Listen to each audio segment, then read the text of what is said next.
And now we're going to the sacred cow of save money. And in 1971, President Nixon took the dollar off the gold standard, basically took the world off the gold standard, and money was no longer money. So people are no longer saving money. So just to reiterate again, this is $300, what an ounce of gold was worth in the year 2000. So Kim, lift that. Okay. All right, and so this here is 1 ounce of gold in the year 2010, and it's now $1,100. Ugh, and this is why people are working so hard. I can do it, I can do it. Yes, I can do it. Barely. So the big reason I've said in my books for years that savers were losers is very simply because in 1971, the dollar stopped being money, it became debt. Right, Mike? Yeah, the rules all changed in '71. Before then, somebody, when they became working age, they could expect to put away 10% a year, and by the time they got into their 60s, they could retire on their savings account and expect to live off that interest. And in '71, everything changed, and they started creating currency on a massive scale. Worldwide. Ever since then, worldwide. And that is what causes inflation and the loss of purchasing power. So people thinking that they can retire, you know, back in the 50s, if you got $100,000 or $50,000, you could retire on that. Yeah.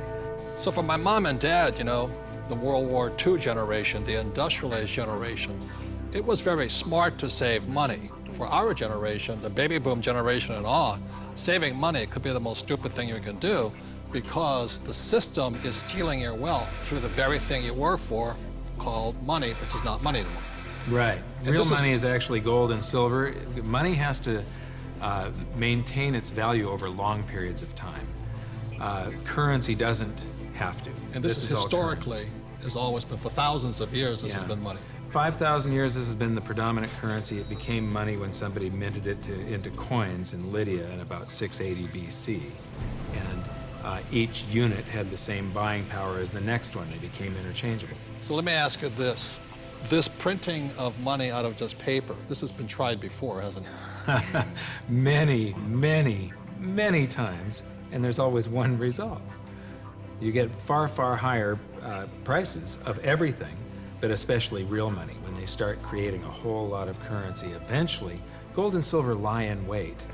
And then when the public senses this inflation of retail prices that is caused by inflation of the quantity of currency in circulation, they rush back toward gold and silver, and they have for 5,000 years. So name some governments that have attempted to print money. The Weimar Republic. I don't know what I just did with that $100 trillion bill. He's got a Zimbabwe. The Zimbabwe, yeah. Look at this one. This is the most recent, a $100 trillion note. You know, this is the largest note ever printed, 100 trillion. And this was printed in 2000. Yeah, but when Zimbabwe was created as a country, when it went from Rhodesia to Zimbabwe, they were, the Zimbabwean dollar was on parity with the US dollar. One US dollar was the same as a Zimbabwe dollar. This doesn't buy anything today. It doesn't buy a cup of coffee. Doesn't even buy a cup of coffee? No. In fact, they have ruined it by putting ink on it. You can't write you can't write a list, so it would have been more valuable at this point if it was blank. Right. See, the Greeks did the same thing when they started clipping coins. They just take the silver off of it.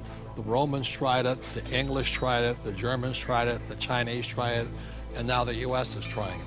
Yep. And so that's why saving money is probably the biggest mistake you could make right now, because today money is no longer money. It's now debt. I can vouch for that because my leg is now numb. So all currencies throughout the world are in trouble, the same way this Zimbabwe dollar is in trouble. And that's the problem with saving money. After 1971, it was no longer money. More than 70% of all the currency on the planet is US dollars. If the US dollar goes, the world goes with it. I'm preparing by getting fully diversified. I buy both gold and silver.